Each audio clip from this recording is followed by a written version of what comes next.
everyone, Kumrik Sudung and welcome to back my Ghana office at 8 YouTube channel. So বন্ধুসকল আজি আপোনালোকৰ আগলৈ এটা ভাল ইনফৰমেশ্যন ভিডিঅ' লৈ আনিছোঁ যিহেতু এইকেইদিন SSCGTৰ এনচাৰ কি মুকলি কৰি দিয়া হ'ল আৰু তাৰ লগে লগে এতিয়া অসমৰ ল'ৰা ছোৱালী সমূহৰ মাজত এটা প্ৰশ্ন হৈ আছে যে নৰ্মেলাইজেশ্যন কি আৰু যোন বন্ধু বান্ধৱীয়ে এই বছৰ পোনপ্ৰথমবাৰৰ বাবে SSCGT এক্সাম দিছে আৰু সেইসকলে এতিয়ালৈকে বুজা নাই চাগে নৰ্মেলাইজেশ্যন কি হয় আৰু কিয় নৰ্মেলাইজেশ্যনত নাম্বাৰ কমি যায় আৰু বাঢ়িও যায়।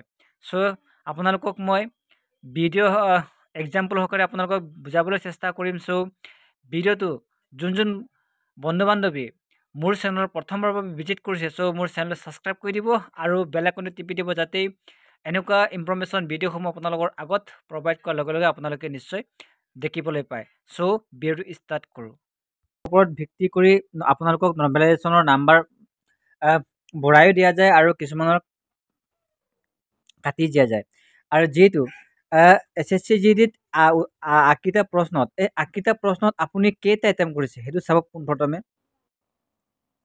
আকিটা প্ৰশ্নত আপুনি কেইটা এটেম্প কৰিছে আৰু পাছিং মাৰ্ক আপোনাৰ নৰ্মেলাইজেশ্যনত থাকে যিহেতু জেনেৰেল যদি কাষ্ট হয় আপুনি তেনেহ'লে 24টা কুৱেশ্যনত আপুনি 30% যদি পায় তেতিয়াহ'লে আপোনালোকৰ নৰ্মেলাইজেশ্যন হোৱাৰ চান্সটো থাকে।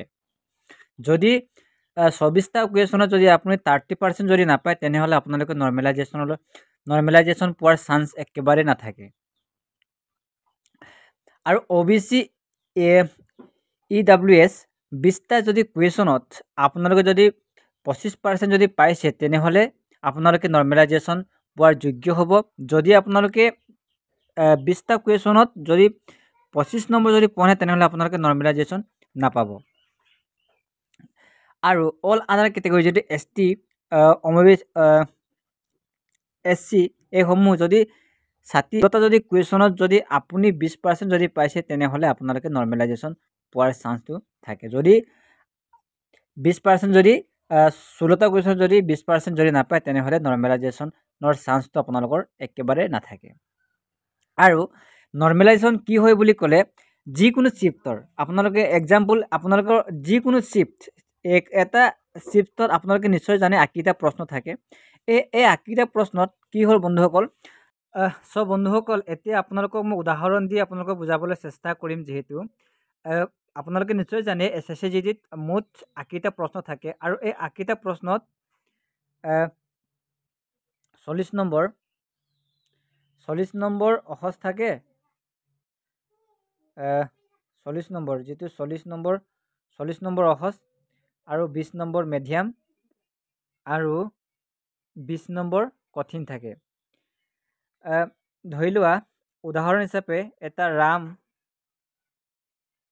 ৰামে পাইছে 50 আৰু ৰহিমে পাইছে 50। এতিয়া ৰামে কি হ'ল সি অহজত এটেম্প কৰিলে 35টা আৰু এই মেডিয়ামত এটেম্প কৰিলে 10 আৰু যিটো নেকি এই হাৰ্ডত এটেম্প কৰিলে 5। টোটেল কিমান হ'ল ৰামে পালে 50 হয় নাই। এতিয়া ৰহিমে এই যিটো অহজত সি মাত্ৰ এটেম্প কৰিলে অকল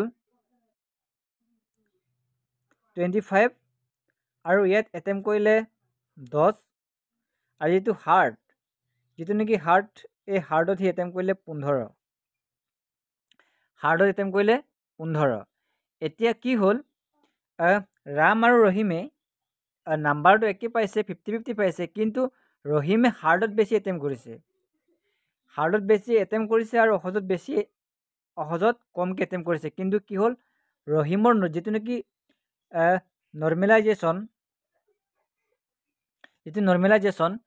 সেই নৰ্মেলাইজেশ্যনৰ কি হ'ব ৰহিমৰ যদি 50 যদি নাম্বাৰ যদি ইনক্ৰিজ হয় তেতিয়াহ'লে সেই ৰামৰ কিমান হ'ব ৰামৰ অকল 7 বা 6 এনেকৈ ইয়াৰ কি হ'ব নৰ্মেলাইজেশ্যন ইয়াৰ বৃদ্ধি হ'ব।